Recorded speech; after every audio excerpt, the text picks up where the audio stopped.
both goodbye and hello. Goodbye and hello. Okay. We're in Esoteric Astrology Adventure 90D. We're in the Leo chapter. And we are working with the three aspects of the solar logos, which symbolically are the three aspects of the sun, known as the sun itself, the heart of the sun, and the central spiritual sun. It's amazing, if you think of it, that the manifestation of our macrocosmic God is, except when there's cloud cover, always visible somewhere on the earth. And visible to us most every day, except with extreme cloud cover. The clouds themselves having the symbology of the obstructions that we put up. Glamorous, illusory, and myopic to the presence of the great deity. When you look at the sun, we're really seeing the representation of the solar logos. It is incredible that this great God, of whom we are all the tiniest parts, though ultimately the fullness of it, is ever present and is blazing away. If we could realize then how near is God, the God of our particular tiny universe, if we use the word in that way. So we're never left without the presence of God. The presence, of course, is subtle, but the presence is also the most prevalent factor in our content of consciousness. I mean, the old saying, look up and see the sun. The sun representing the God of our local universe, our solar system. The degree of intimacy that we might be able to establish with this great deity remains with us to establish. Meditation upon the sun, contemplation of the sun, what it really is as a permeating factor, a great heart of love, wisdom, and yet of great power. This is up to us. It's not as if the great factor of deity is so far away from us that we cannot consider it. As you have been told, the sun veils certain hidden planets, hidden when they're veiled, that is. And in the case of Leo, the two planets through which the sun focuses its energy or influences, like a lens, are Uranus and Neptune. So we have the three logoi.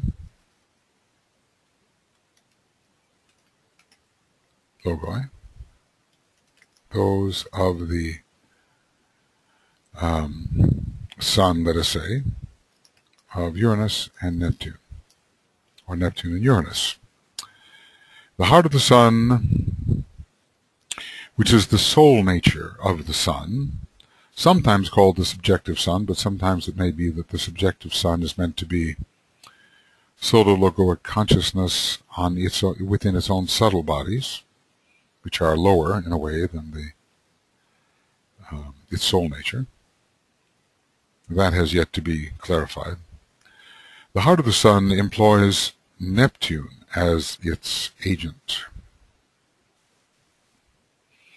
whilst the central spiritual sun, which is the monadic nature of our solar logos upon the cosmic monadic plane, pours its influence through Uranus. So these are really occult planets with respect to our solar system, occult with respect to our solar system, and receivers of tremendous energy. What we're really looking at is, in a way, this is Atma and Buddhi. This is the first ray and second ray, Well, Uranus has the first ray monad. So the spirit nature of our solar logos, which whatever its ray is correlated with the first ray, works through Uranus with its first ray monad, and the soul nature of our solar logos, which we've been told is the second, works through the second ray monad, and maybe six-ray soul of Neptune, we in our astro-Buddhic solar system. The activity of Uranus is, however, only registered at a very advanced stage of development upon the path, and is analogous to that point in the unfoldment of consciousness wherein, by an act of the will, the conscious and illumined man, focused in the highest head center, arouses the center at the base of the spine and draws the Kundalini fire upward. So, do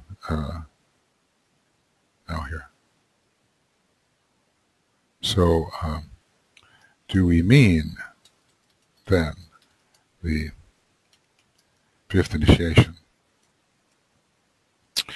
It is the base of the spine center, which in man at least is most prominent or most powerful at the fifth initiation. Interesting there that Uranus and the Earth both have the first ray monad, and Earth represents, under the most normal consideration, the base of the spine center of the solar logos, and Uranus represents an aspect of his head center. So the Uranus-Earth connection would occur at the fifth initiation, when the Kundalini fire, not only in the microcosm but in the solar logoic macrocosm, is released fully. But man, of course, goes through a hierarchical phase. He must be at least an initiate. He's responding to hierarchically veiled Uranus. He's conscious and illumined, which means he is, at the very least, an initiate of the third degree.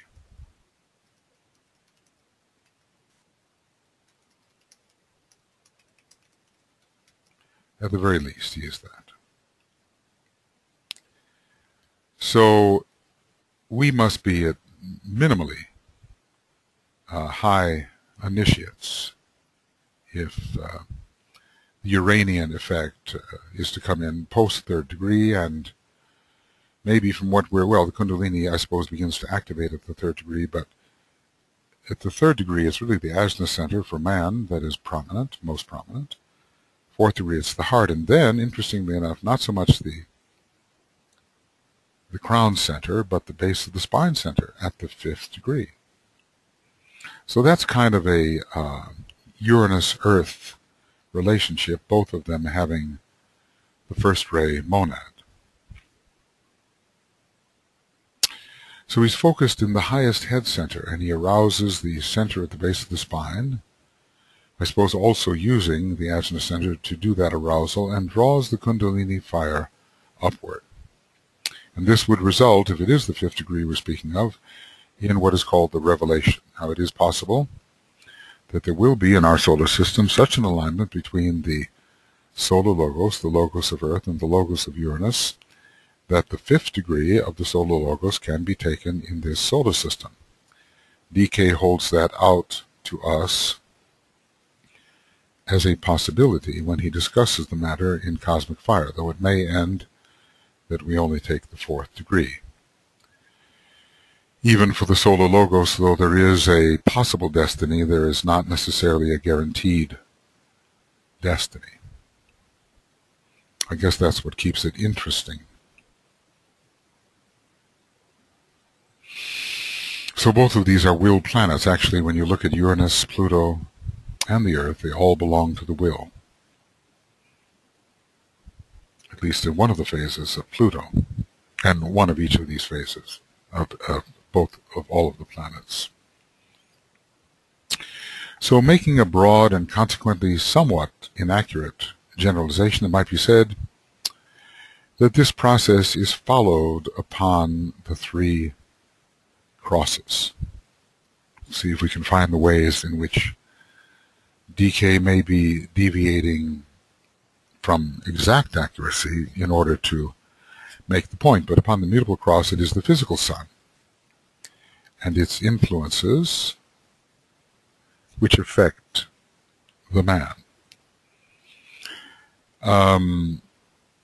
Yes, and by that I think we mean the personality nature of the solar logos. And it stimulates the bodily cells and sustains the form nature, affecting the centers below the diaphragm. And we know that the personality has microcosmically has direct relation to the centers below the diaphragm.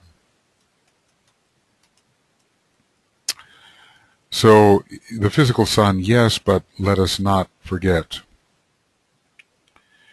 that the solar logos has Agni as his personality nature, and we cannot only think of Agni as being simply a physical etheric energy. It is much more than that, and it also involves cosmic planes. So Agni and the physical etheric body of the solar logos, and maybe Surya, a high form of Surya, and the soul body of the solar logos, and then a high form of Shiva and the monadic nature of the solar logos. But the mutable cross is the cross of personality and of many changes. And if it is the cross of the human personality, then I don't know why we shouldn't think that it is the personality nature of our planetary logos and of our solar logos which are prominent as influences during this personality period of man. Upon the fixed cross,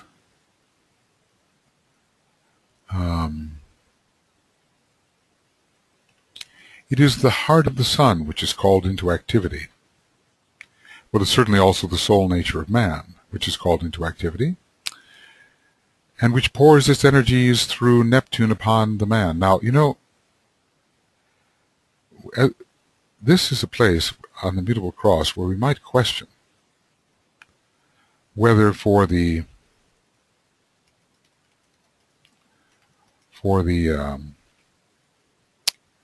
physical sun and the personality nature of the solar logos, whether Jupiter might not be involved. I think later we will look into this and see whether, whenever the sun and moon appear as rulers, whether they're not always veiling some one of the planets and never stand for themselves entirely. So there is a sense, I think, in which Jupiter may be exoterically veiled by the sun and have more to do with the normal physical sun, and Jupiter and the physical sun are sometimes considered to be interchangeable. The sun is called the eye of Jupiter. Jupiter may well be that particular planet which is most related to this solar system out of the 7 solar systems, of which ours is one, whereas maybe Venus is most related to a Syrian system, and so forth. Every one of our planets has a particular relationship with the solar logos, which is one of the 7 major solar logoi of the 7 solar systems, of which ours is one.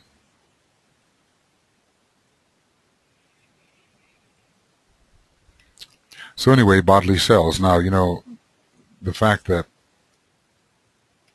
Jupiter is exalted in Cancer may show its relation to the bodily cells and to the vegetative nature in general.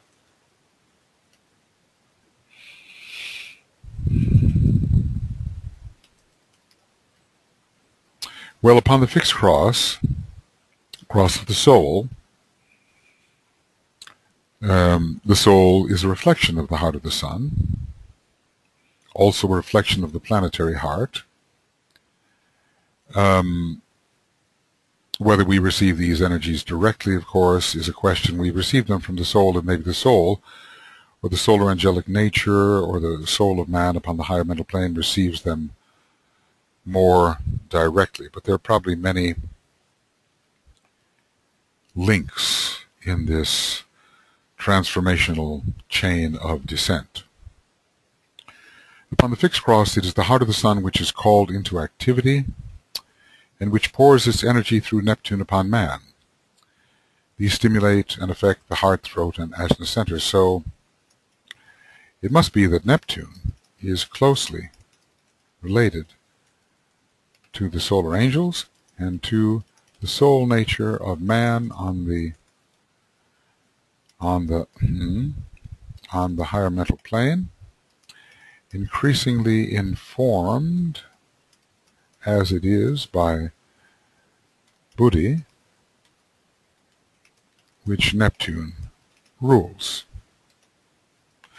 By the word rules, we sometimes might mean is associated with.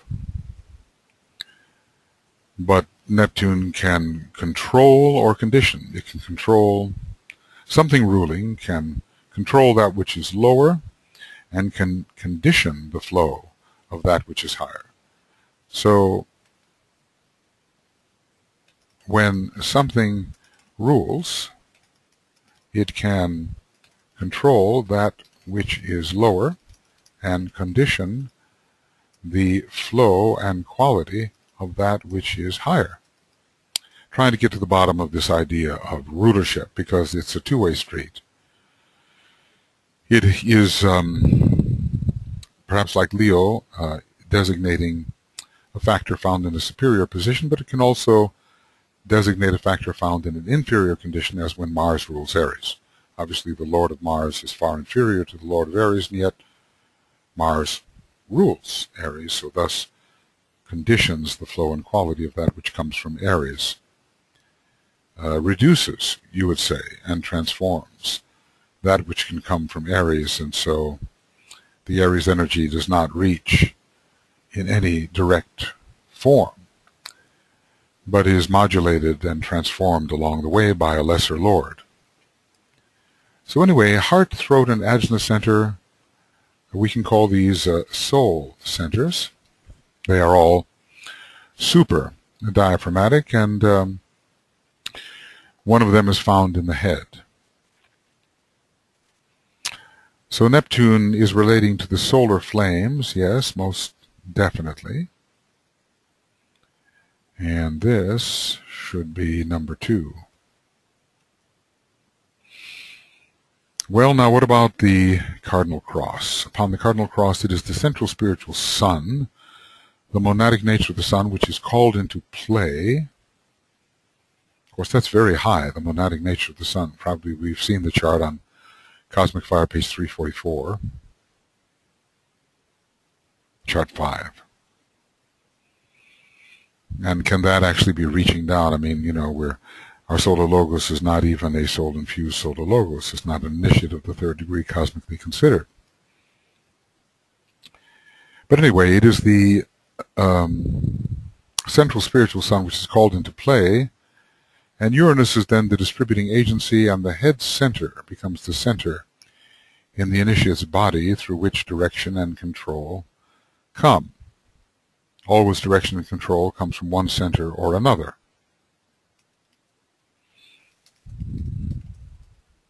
Yes. From one center or another. Always direction and control come from one center or another. And Uranus is a first-ray monad, as stated. Page 420 or so, right there in Esoteric Psychology 1, where the esoteric ray of Uranus is given as the first, and of Neptune as the second, and Saturn as the third. So these are clearly monadic rays. Well, the distributing agency. We find then that if Uranus is a representative of the monadic nature of the solar logos, then we ask ourselves, whoops, then is Uranus associated with monadic nature of man. We know Jupiter is, we know in a way Vulcan is, Pluto is, Neptune is. I suppose just as we learned that the Christ synthesized all 12 signs in his nature, so Sanat Kumara and his representative of the monad certainly synthesize all 12 signs and their planets in his nature, but maybe Uranus, with its lightning-like nature, its intensity, its essential first ray, the real hurler of thunderbolts, it seems to me, even more than Jupiter Zeus, perhaps Uranus is to be associated with the monadic nature of man, which is very subjective and still remote, as is, I suppose, the full influence of Uranus, but Uranus is preparing his way.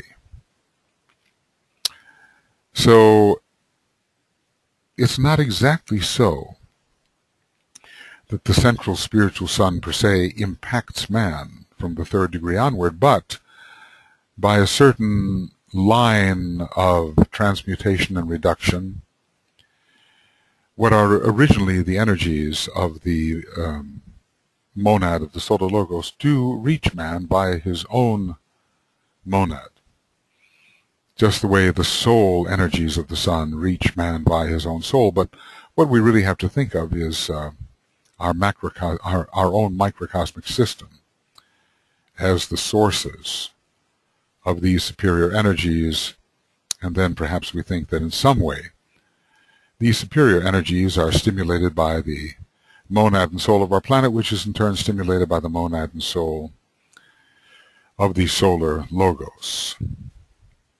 So technically speaking, on the Mutable Cross, it's not necessarily Agni that is speaking to us. On the fixed cross, it's not necessarily Vishnu Surya that's speaking to us directly. But by a process of attenuation, these energies are in fact reaching us. So that's maybe why the Tibetan said that what he's about to say here is not strictly accurate, but it does give the idea.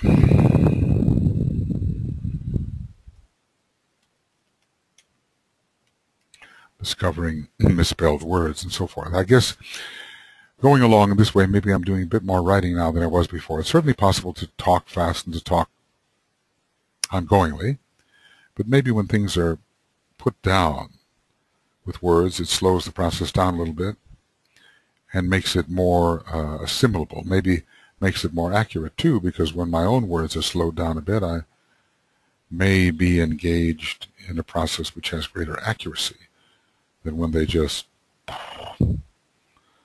flow too rapidly. So we do have a relationship with the sun. We have an aspect of ourselves which is called that which finds its home within the sun. It is the monad, I suspect. But then again, our soul nature is part of the soul nature of the solar logos. And our personality nature, part of his personality nature, though naturally his personality nature extends far beyond our own, because his personality nature extends all the way to the lower mental subplanes of the cosmic mental plane. But we are somehow participating in his life, and in Leo, we realize something of the nature of this blue logos, of the sensitive astral Buddhic consciousness he's developing, and which we, as we attune with him, are developing as well. So the three crosses, DK is relating, shall we say, the three crosses to the three levels of the sun.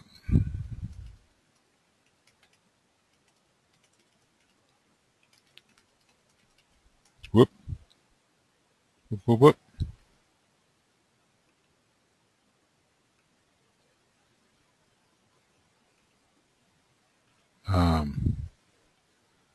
and the three levels of the sun.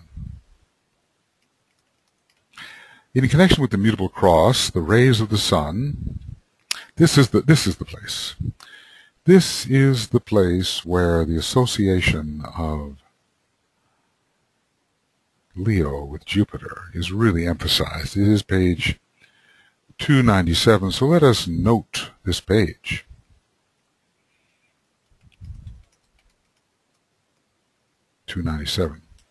In connection with the Mutable Cross, the rays of the sun in a threefold form, combining the lowest energies of the threefold sun. I suppose this has to do with the personality of the solar logos, pour into and through man via Jupiter. Jupiter is the agent of the second ray, which the sun expresses cosmically and systemically. Well, systemically, is he expressing it through his second ray personality? Cosmically, is he expressing it through his second ray soul? Anyway, Jupiter is a great receiver here, and in a way is influencing the personality development of man. Jupiter is very pronounced on the Mutable Cross, on which it rules two signs, Sagittarius and Pisces, and Jupiter influences the personal development of man when he is on the Mutable Cross. So this is a very interesting little section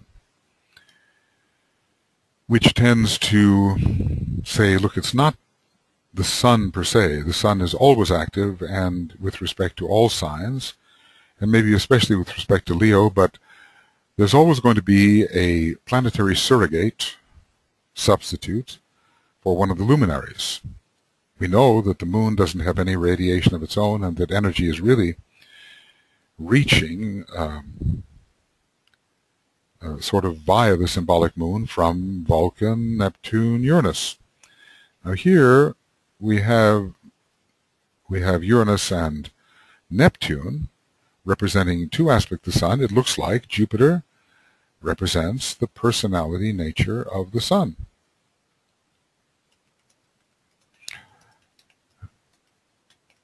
The nature of the sun. Jupiter represents the personality nature of the sun.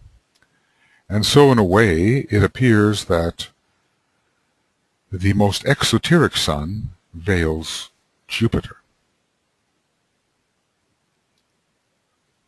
Now this will, as I say, there's such a lore that is connecting Jupiter and the sun, and that every solar system of the seven has one planet which is most like its particular sun or solar logos, and in our case, I do believe it is Jupiter.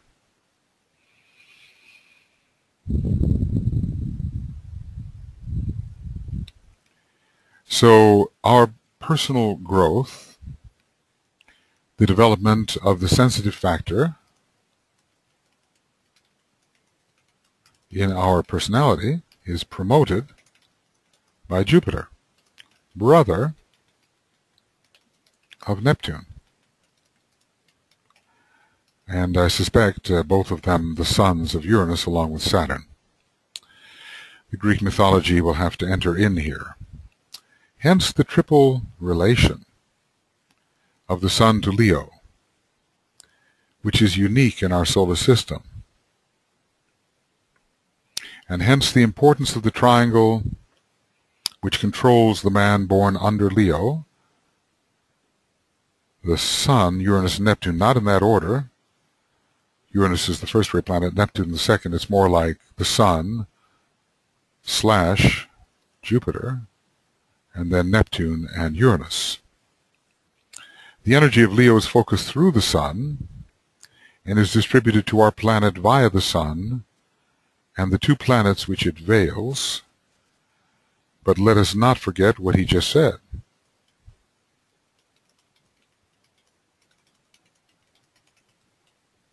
about Jupiter as a distributor.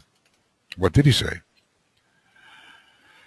The rays of the sun in a threefold form, which correlates with the three aspects of the personality, pour into and through the man via Jupiter.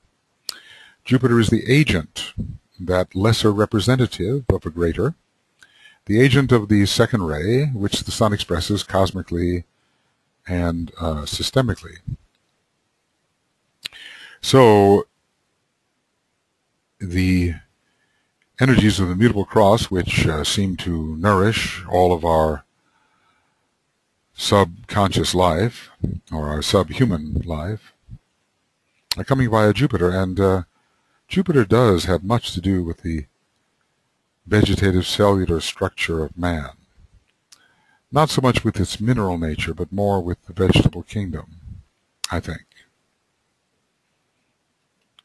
So the cellular aspect of man, I think, is nourished by Jupiter, and apparently the lowest energies which the sun nourishes come via Jupiter, said to be the greatest of the gods in the pantheon, but of course that's leaving out his elders, which in a way are still greater. Sometimes it's difficult to know, when looking at Zeus and Jupiter, whether we're dealing with exactly the same being. One of them, there's such a first-rate component to Zeus, but maybe in relation to Jupiter there also is. It's difficult to say if we go to levels that are still higher than soul levels. So anyway, let us think about how that might happen, that our personality nature is somehow nurtured by Jupiter, who is the god of the ancestral gods. So the ancestral gods of the lunar gods. Now think about the relationship between Jupiter and the moon in relation to Cancer. Look at Jupiter and the moon in relation to Cancer. And Jupiter as the ruler of Sagittarius, and thus also associated with the lunar lords. The moon rules all of the lunar lords, in a sense, so does Mars. But Jupiter is connected with Sagittarius as well, and is exalted in the sign in which the moon rules. That cannot be for nothing. So Jupiter is exalted in the sign which the moon rules. So whatever the moon rules is promoted by this lower aspect of Jupiter. So I'm reminded of the war, sort of a war, another war in heaven, you know, where Brihaspati and Narada are fighting it out, and Brihaspati is Jupiter, and Narada, I suppose, is Venus, or representing Sanat Kumara. So the higher soul nature is fighting it out with the ancestral fires. And Jupiter seems to tend the ancestral fires, to nourish the lunar lords and the continuation of their fires. So let's look at this. Jupiter as one who nourishes the lunar vehicles and the ancestral fires, the ancient moon. So I guess what I'm saying is that Jupiter ruling twice on the Mutable Cross has quite a bit to do with the lower lives. Jupiter rules these lower lives as well as, on higher levels, other lives. And if the sun, or the personality of the sun, is nourishing these lower lives, when it comes forth, when that type of personal energy from the sun comes forth in triple form and operates through Jupiter, it's the threefold lunar lords that are being nurtured.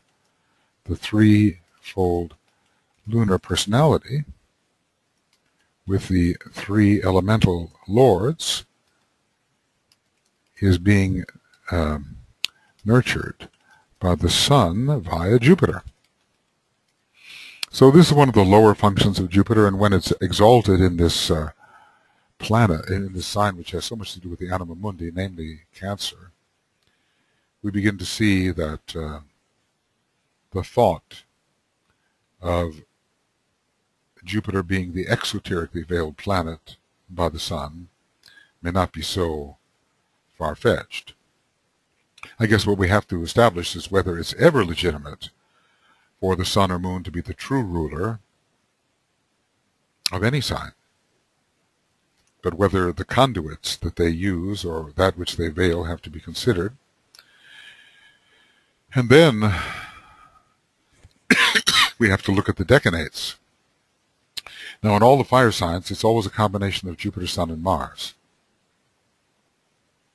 So if Jupiter is the exoteric veil of the Sun, we'd be repeating Jupiter twice, because we usually use intra-Saturnian planets. We cannot easily resort to Neptune or Uranus when it comes to the Sun's rulership in decanates. So there's still much to be unveiled in this area. Still, here we are in 297, and DK introduces this idea of the Sun, Jupiter, and the Mutable Cross. And it is to be kept in mind that there are functions of Jupiter which relate closely to the anima mundi. I wonder, you look at Aquarius, it's ruled by the moon hierarchically, but of course it also has a Jupiter and Uranian connection. And when we think of atomic matter, atomic energy, Uranus comes to mind. And does Jupiter in any way come to mind when we're thinking of that level of nature? Probably all the planets can be found contributing to the different levels of nature, but some more powerful than others. So he says hence, as if, well, therefore,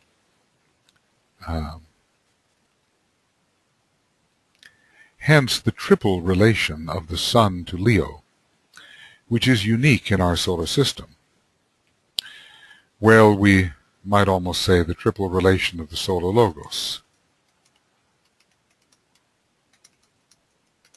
to Leo. I suppose there is, just as there is, here's an analogy, just as there is one planet within the 7 solar systems, of which ours is one, which is most closely related to a particular solar system, like, as I've been trying to say, Jupiter in relation to our Sun, maybe Venus in relation to Sirius. If we include the star Fomolo, maybe it's Neptune. Maybe if we include the star Procyon, maybe it's Mercury.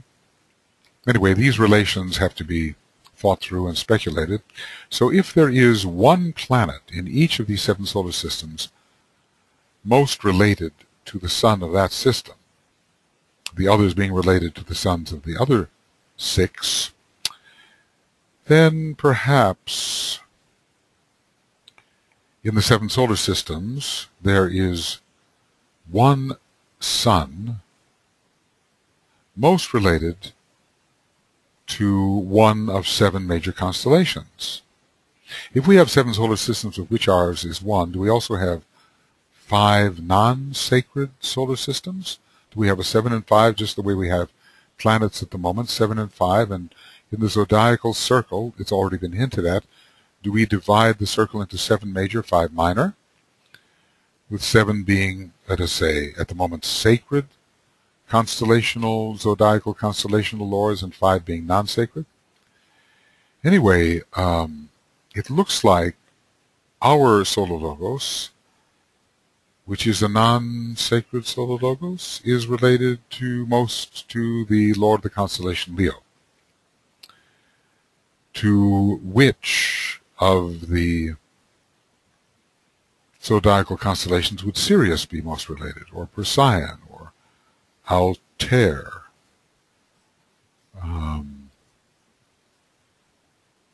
Well, which are these 7 solar systems of which ours is one? There differing views. What about Alpha Centauri? To which one of the zodiacal constellations are these neighboring stars most related?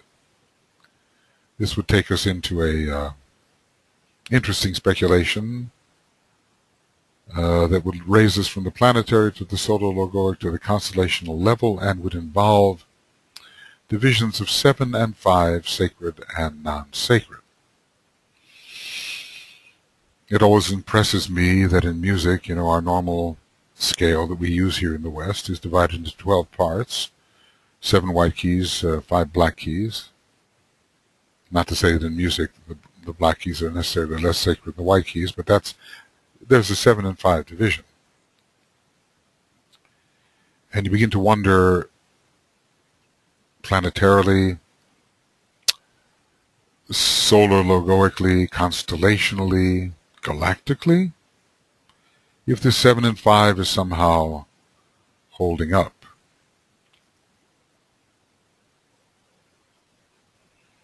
Anyway, I think there's a unique relationship between Jupiter and our Sun. And Venus and Sirius, I think even for training to become a solar angel on the path to going to Sirius on that 4th path, the path leads through Venus, I am inclined to think. So hence the triple relation of the Sun to Leo, which is unique in our solar system. And maybe, in the astrology of some other systems, the sun of that system would have a unique connection to the zodiacal constellation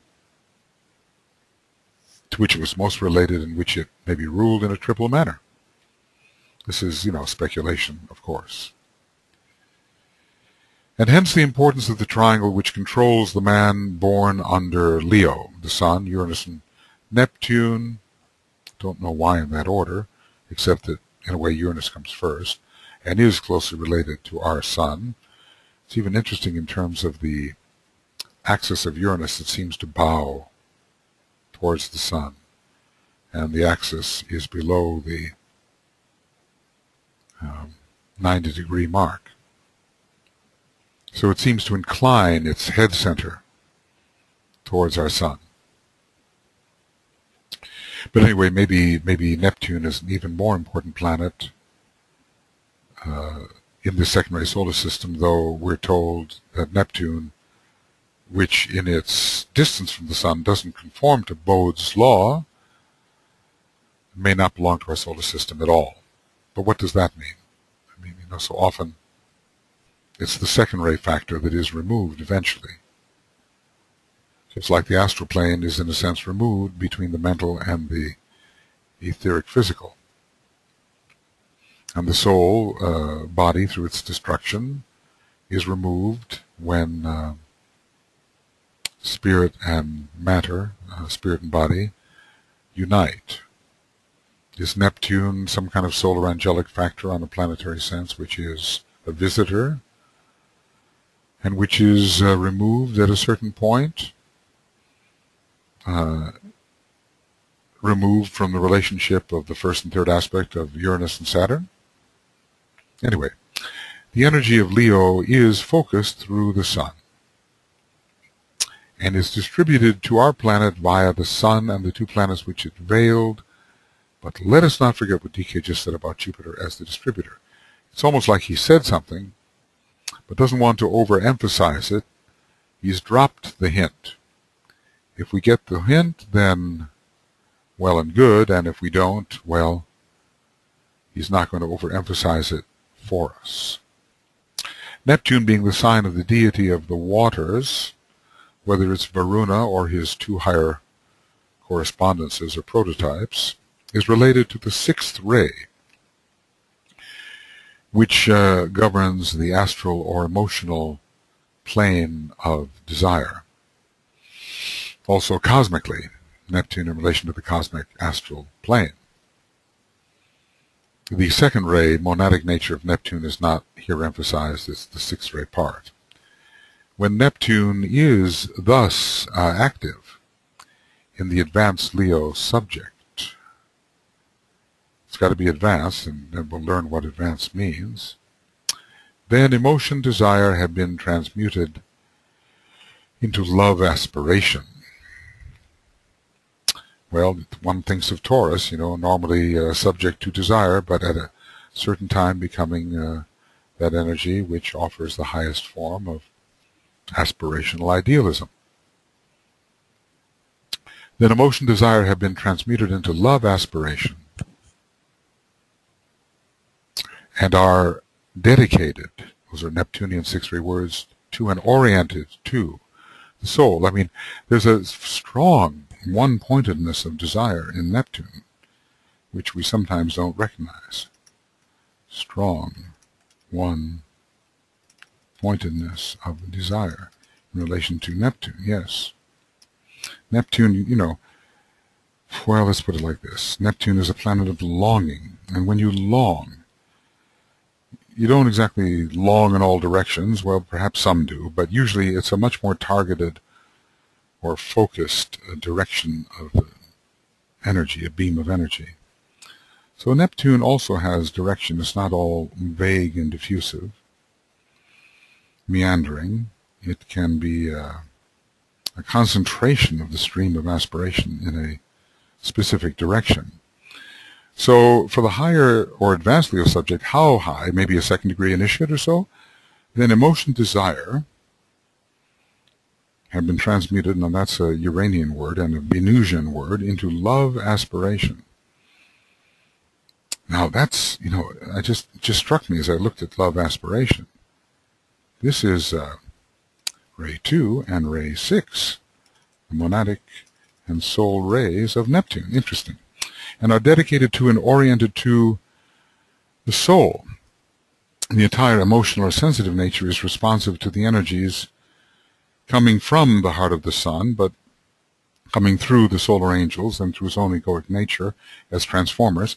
And when this is the case, it indicates that the disciple is now ready for the second initiation. So we do want to look for the prominence of Leo and Neptune in such a chart of such an individual, where the heart of the sun energies are so very strong, and if the individual is as well a secondary monad, then this will be even stronger at that period of time. So here is Leo, much associated with the very first degree, but also with the second, and we're going to find it associated with the third, and why not with the fourth, where it's undermined by Plutonic and Uranian forces. Well, Plutonic and Scorpionic forces, let us say.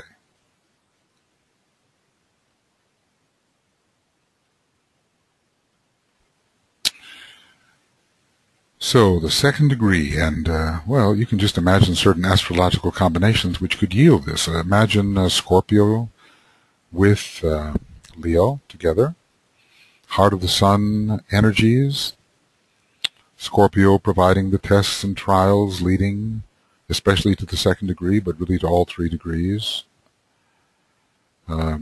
These two together could indicate the approach to the second degree if it's in the type of individual who has developed somewhat the love nature.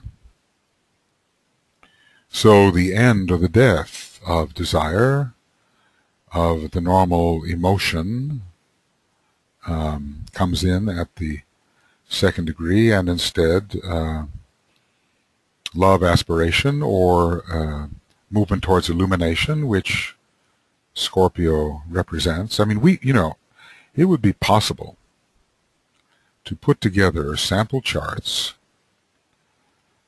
putting together sample charts of those who could take initiation, could take certain initiations using certain combinations of signs. Well, Mussolini was Sun and Leo, Scorpio rising. So was Napoleon. Probably their rays were the first ray, but when you begin to look at who was more likely the initiate? It's probably Napoleon, initiate of some kind. Mussolini fell victim to his own psychological liabilities, egoism and psychological problems caused by Scorpio, egoism by Leo. So simply having that combination is no guarantee that initiation will be taken, although he was quite an orator, we're told, and quite brilliant in his use of thought, still very personal, and very subject, apparently, to the forces of illusion, since those are the forces which worked through Italy particularly. I remember Dane Rudyard doing his horoscope and speaking of the very substantial inferiority complex that plagued Mussolini. I don't think any of those people were psychologically normal, and DK said that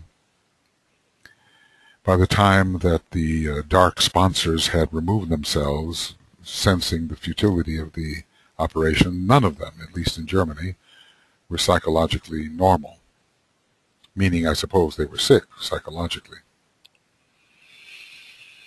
So anyway, there is this phase in which the human being can respond to energies coming from the heart of the sun, no matter how they do reach us, but via our own soul nature.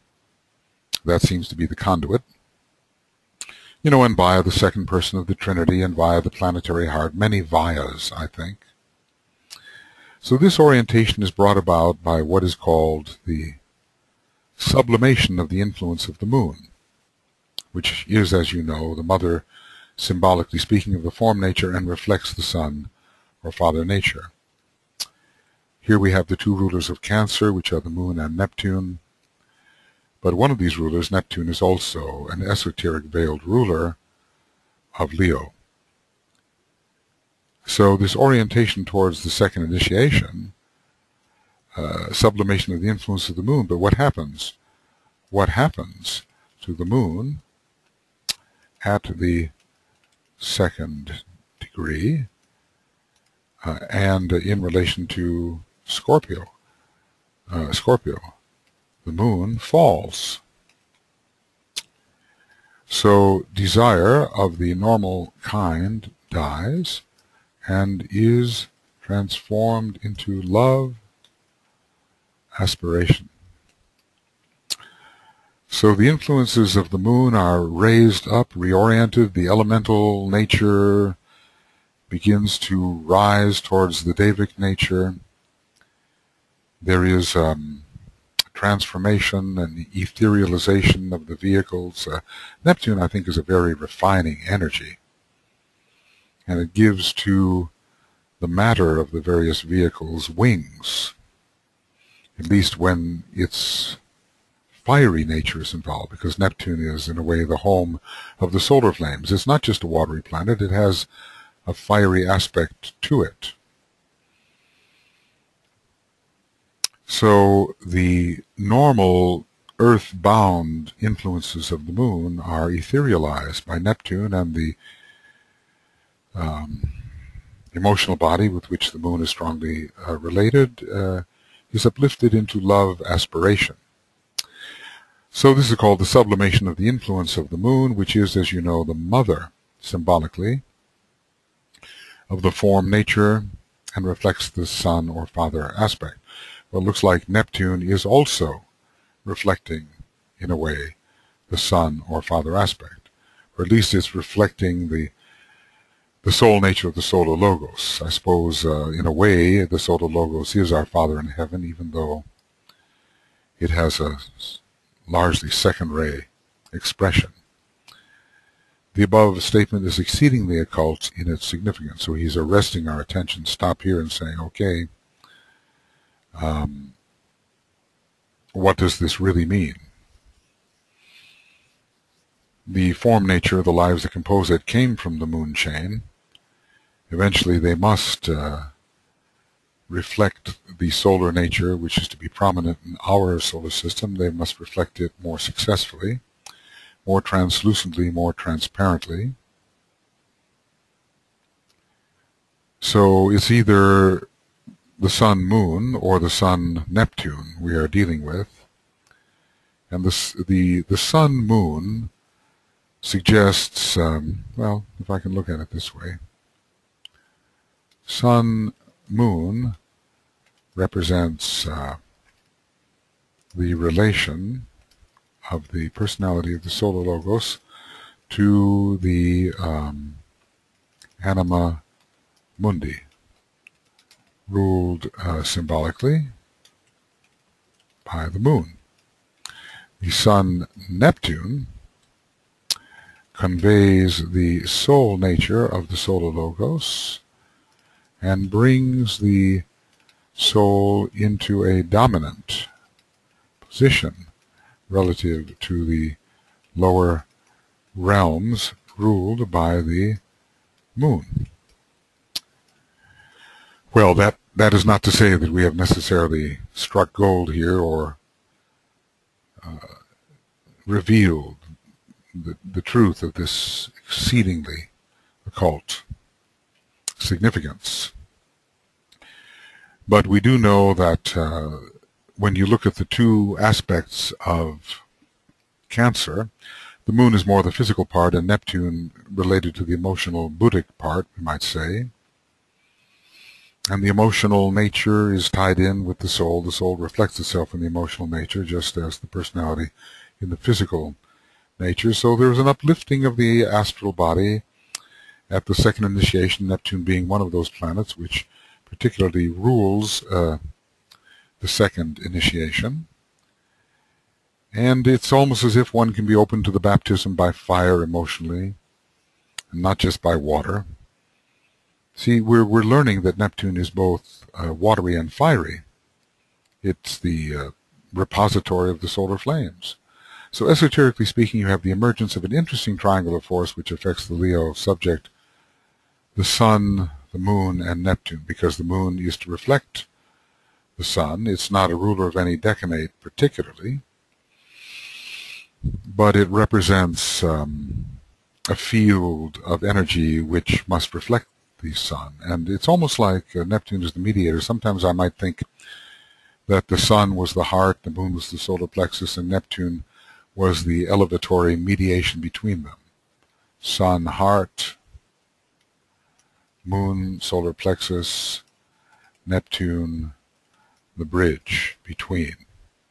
These are an expression of the rays 2, 4, and 6, and where these are dominantly active, you have the establishing of that inner alignment attitude which forces open the door to the holy place. I suppose, especially at the second degree. I use the old forces, I use the old phrases here because they express concisely what it would take many pages to elucidate, and because they have that note of esoteric stimulation, which I think all the old commentary sections have. A note of esoteric stimulation which awakens in the disciple the power of abstract thought and minimally, and then the intuition, I suppose. Okay. So there is, at the second degree, a rising up over the death of the Moon, which represents lower desire. See, there is a, let's put it like this. Moon, lower desire, dies at the Scorpionic, second degree.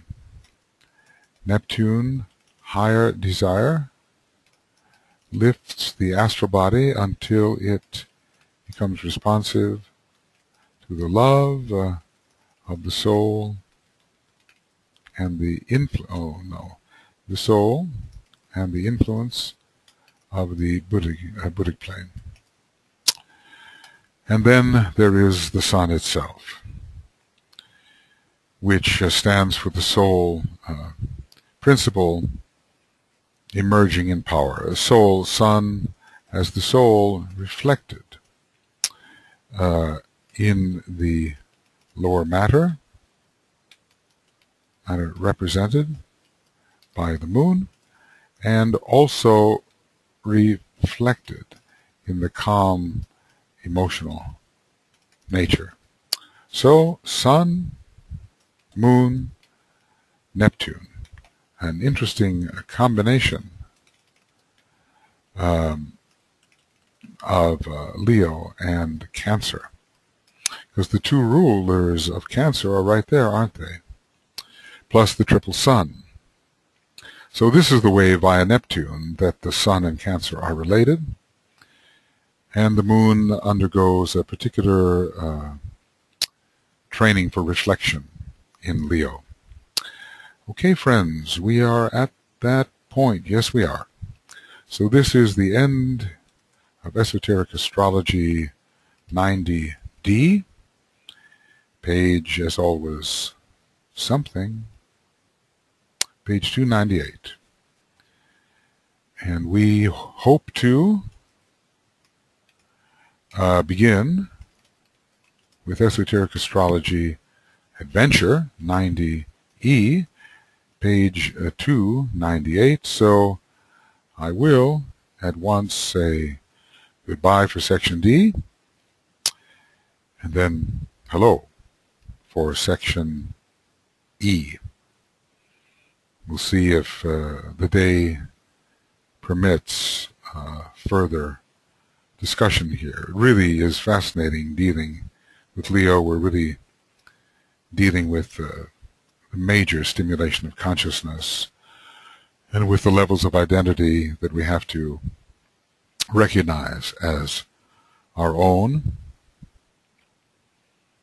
and how to overcome and become positive to the lower aspects of our nature ruled by the Moon and Neptune, how to truly be a Uranian spirit, positive in spirit to all lower functions. Okay, we will go on then with Esoteric Astrology Adventure 90, page 298. So goodbye for now and hello for now.